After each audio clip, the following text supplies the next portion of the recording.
Is shoulder dystocia medical malpractice? Yes, most of the time it is. What is shoulder dystocia?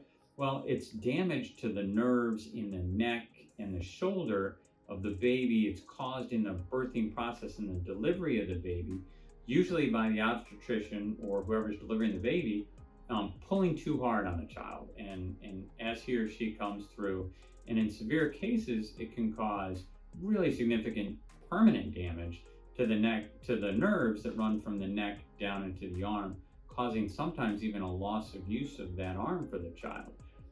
So that's always something that you're going to want to have a medical malpractice lawyer investigate in DC, Maryland, or Virginia to see whether the hospital or the physician caused that injury for your child, and to make sure that your child's compensated for those harms and losses as he or she grows up.